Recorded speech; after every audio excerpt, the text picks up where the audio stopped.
গণঅভ্যুত্থানে শেখ হাসিনার দেশ থেকে পালায়নের পর বদলে যায় এই শহর। শহর জুড়ে তখন মহাতাণ্ডবের ক্ষতচিহ্ন, দেয়ালে লেখা স্লোগান, কারো মুখে বিজয়ের হাসি।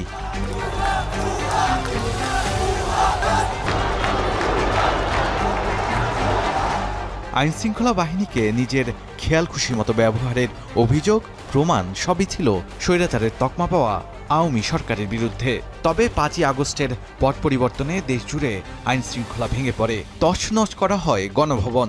এখানে বসেই আন্দোলনকারীদের গুলির নির্দেশনা দেন শেখ হাসিনা। আইনশৃঙ্খলা বাহিনীহীন দেশে গুজব আর আওয়ামী অপপ্রচারে আতঙ্ক ছড়িয়ে পড়ে। সে সময়ও বড় ভূমিকা রাখে সাহসী ছাত্র জনতা। তাই রাতে মন্দির ও অন্যান্য ধর্মীয় উপাসনালয়ে রাতভর বিএনপি, ইসলামী আন্দোলন, জামাত ইসলামী সহ বেশ কিছু রাজনৈতিক দলের কর্মীরা ও ছাত্র জনতা পাহারা দেন।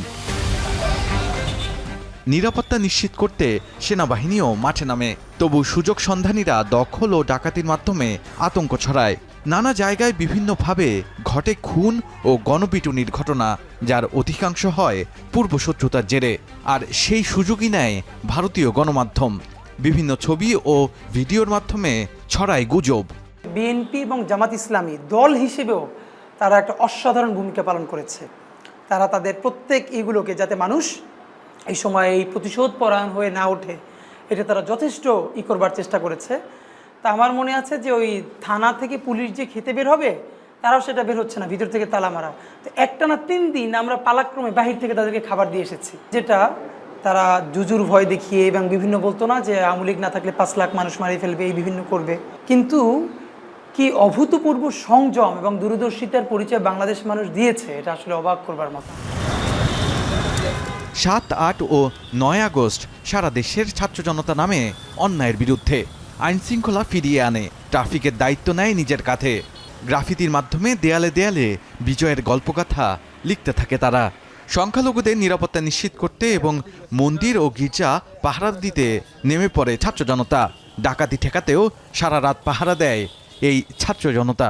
আমরা কক্সবাজারে একটা টিম গঠন করি, সমন্বয়করা সহ সকলে মিলে সেদিন রাতে মন্দির পাহারা দেওয়া হয়। তারপর ইভেন আমাদের সেই এলাকার যারা এমপি ছিল তাদের বাড়িতে কিন্তু লুট হচ্ছিল, বিভিন্ন লুটতরা চলছিল, চুরি ডাকাতি চলছিল, সেগুলো কিন্তু আমরা প্রতিহত করেছি। বিভিন্ন জায়গায় আপনার তল্লাশি, তারপর হচ্ছে আপনার ট্রাফিকের কাজ শুরু করেছি। এবং ওইখানে আমরাও দেখেছি যে অনেক পলাতক, অনেক আসামি তখন অনেক লুটতরাজ, টাকা পয়সা এসব পালাতে গিয়ে তখন আমরা আইনশৃঙ্খলা বাহিনীর হাতে, যৌথ বাহিনীর হাতে ধরিয়ে দিতে সক্ষম হয়েছি।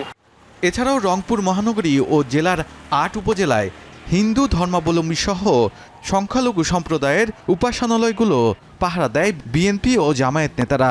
চট্টগ্রামে হাটহাজারীতে কালী মন্দির সহ অন্যান্য উপাসনালয়ে পাহারা দেন হাটহাজারী মাদ্রাসার ছাত্ররা। এই জায়গাটা হচ্ছে চিকেন স্নেক। পরবর্তী ঘটনা প্রবাহ নিয়ে ভারতীয় গণমাধ্যমের উদ্দেশ্যমূলকভাবে প্রচারণা ও গুজব, অপতথ্য ছড়ানোয় গভীর উদ্বেগ জানান দেশের শিক্ষক, সাহিত্যিক ও সাংবাদিকরা। এত বড় একটি গণ অভ্যুত্থানের পর আশঙ্কাজনক ক্ষতি ছাড়াই আবারও ফিরে আসে সরকার ও আইনশৃঙ্খলা বাহিনী। এটি দেশের মানুষের জন্য সহনশীলতার নজির হয়ে থাকবে বলে মনে করেন অনেকেই। একটা বিপ্লবের পরে যে ধরনের মানুষের মধ্যে উৎসাহ, উদ্দীপনা, আমরা ভাবছিলাম হয়তো বিশাল রকমের অনেক কিছু হয়ে যাবে। যে ধরনের ফল হয়েছে আওয়ামী লীগ রেজিমের, যেভাবে একটা রাষ্ট্রের ইমাম, আপনার রাষ্ট্রের প্রধান বিচারপতি, এমন কোনো ইনস্টিটিউশন নাই যে ইনস্টিটিউশনের হেডরা আইদার তারা পলায়ন করে নাই অর তারা লুকায় নাই। তো এরকম একটা পরিস্থিতিতে দাঁড়িয়েও এই রাষ্ট্র কিন্তু সেই লেভেলের কোনো ম্যাসাকার করে নাই। যেগুলো হয়েছে এগুলো চুরি ডাকাতি কিছু হয়েছে, ম্যাসিভ স্কেলে কোনো ভায়োলেন্স তারা করে নাই। এটাই এই জাতির দুর্বলতা, এটাই এই জাতির সফলতা।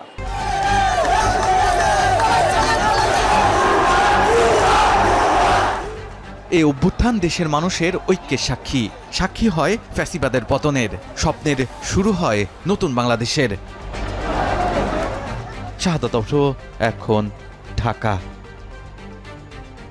শিয়া বাটার ও ভিটামিন ই সমৃদ্ধ লিলি হালাল বিউটি সোপ, তারুণ্যময় উজ্জ্বল ত্বকের জন্য।